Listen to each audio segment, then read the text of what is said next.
Dari desa mewujudkan Jawa Barat istimewa. Di pikiran saya ke depan, setiap ada sumber alam di Jawa Barat, kandungan mineral, batu, pasir, ketika ditambang, izin akan saya cantumkan bahwa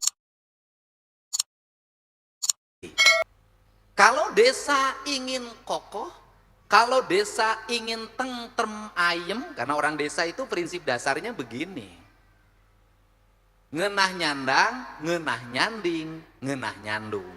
Tapi kalau saya boro-boro nyandung, boga hiji ge kabur.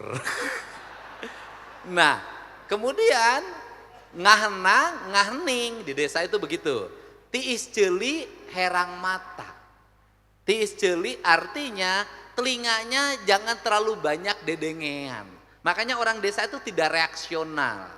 Tidak pernah, jarang sekali terlibat dalam upaya-upaya provokasi. Kenapa? Karena orang desa itu prinsipnya dua. Tungkul kanu paculen, tanggah kanu sadapen.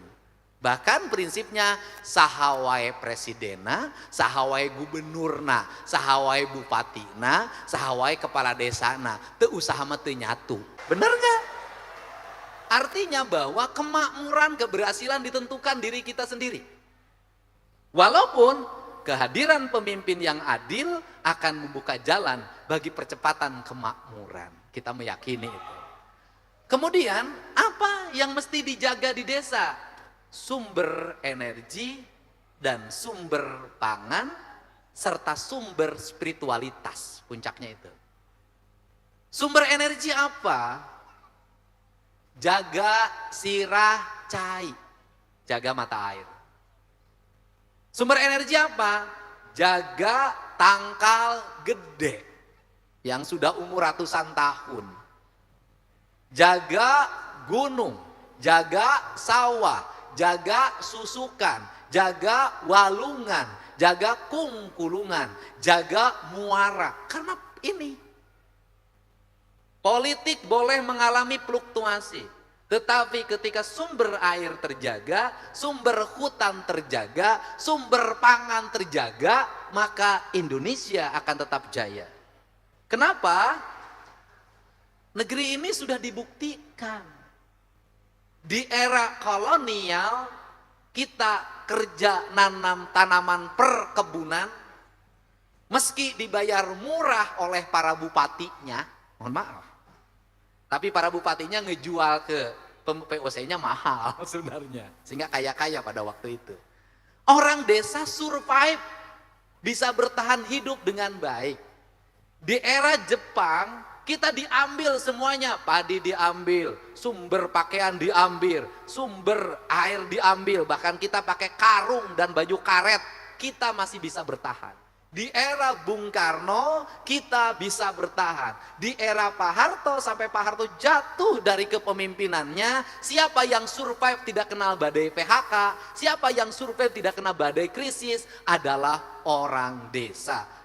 Kapan orang desa akan bertahan menjadi masyarakat yang tidak tergantung pada siapapun selama sawahnya masih ada, selama sumber airnya masih ada, selama gunungnya masih ada, selama pantainya masih ada, selama lautnya masih ada. Saya hari ini dilobi oleh orang, udah setahun saya nggak berkeming, yang akan membuat tambang emas di sebuah kabupaten. Berulang-ulang saya nggak mau. Sampai terakhir nemuin saya, gimana Pak Dedi kalau BUMD-nya dipersiapkan untuk menjadi pemegang saham? Saya belum jawab juga. Di pikiran saya ke depan, setiap ada sumber alam di Jawa Barat, kandungan mineral, batu, pasir, ketika ditambang, izin IUP di provinsinya, karena itu kewenangan provinsi, kalau di SDM, akan saya cantumkan bahwa desa pemegang saham dari tambang itu.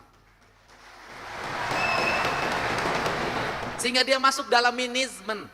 Hasil dari tambang itu nanti harus masuk dari kas desa. Tetapi di kas desanya akan diplet oleh gubernur untuk apa? Recovery lingkungan, pembangunan rumah rakyat miskin, beasiswa bagi anak-anak sekolah di desa itu, pembangunan infrastruktur, pelindungan sumber mata air.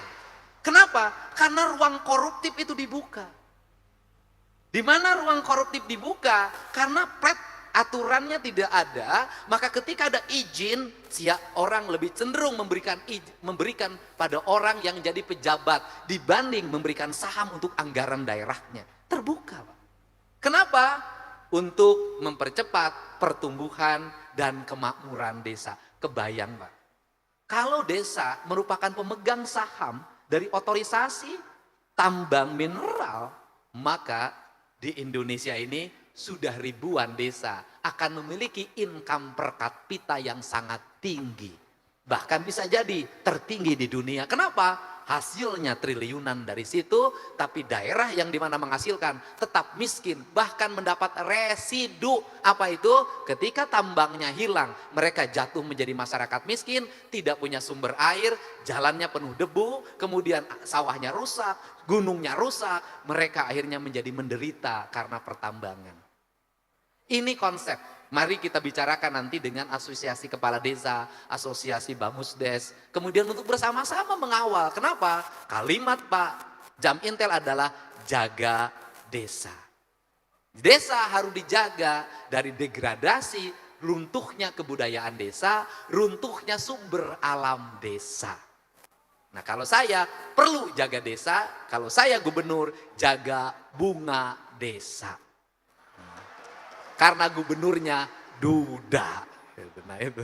Nah, ini satu gagasan, pemikiran yang mudah-mudahan menjadi transformasi. Kita akan mulai di Jawa Barat perubahan ini. Untuk itu, saya mengucapkan terima kasih pada para anggota Bamusdes dengan satu pesan. Hari ini di desa mulai hilang tradisi kepekaan. Sampah bertebaran, tidak ada yang mungut. Rumput tinggi di pinggir jalan, tidak ada yang babat. Orang lebih sibuk berdebat dibanding bekerja. Saya nggak usah jauh-jauh nyontoin. Di kampung saya mengapit 2 desa. Desa Sukasari dan Desa Situsari. Jujur, rumput di jalan, gubernur yang motong. Sampah bertebaran, gubernur yang mungut. Berulang-ulang saya panggil kepala desanya, tidak pernah ada perubahan. Kenapa? Karena pejabat desa hari ini banyak yang terlalu sibuk mikirin SPJ dan dana desa dibanding merawat dan menjaga desa. Ini harus dirubah. Untuk itu bergululah kepada kepala desa zaman baheula. Kuwu zaman baheula, Jarok zaman baheula. Tanpa dana subsidi desa, di era Orde Baru dana subsidi desa 1 juta, kadang turun ke desanya cuma 100.000, sama camat sudah dipotong pakai kaos untuk kampanye, karena saya hidup di situ, tahu. Ya, zaman itu kepala desa tidak punya dana desa, tapi bisa bangun jalan, bisa punya tanah bengkok, bisa bangun kantor desa, bahkan istrinya ada yang 4 tapi rukun.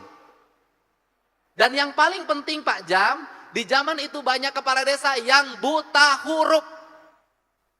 Tidak bisa baca, tidak bisa nulis. Yang kerja sekretaris desanya yang ngerti. Kepala desanya tidak ngerti baca tulis. Tapi berhasil memimpin desa. Hari ini banyak kepala desa yang sarjana, bahkan S2 dan S3. Banyak anggota Bamusdes yang sarjana, BPD, piraku, dipimpin kuno buta huruf, kepala desa, desana alus, subur makmur gemah ripah repeh rapi, jalana kabangun, timimiti jalan munding, jalan lori, jalan roda, tapi ka jalan aspal, muanya urang nu ayeuna serba aya, serba dihonoran, masa etik nage aya honorna, piraku urang teu bisa ngawujudkeun, era ku karuhun teu bisa nu teu apal baca jeung nulis, ya. Era atuh sarjana.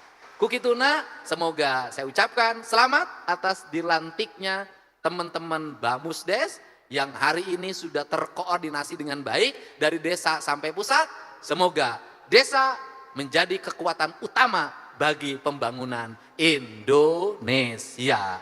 Hatur nuhun.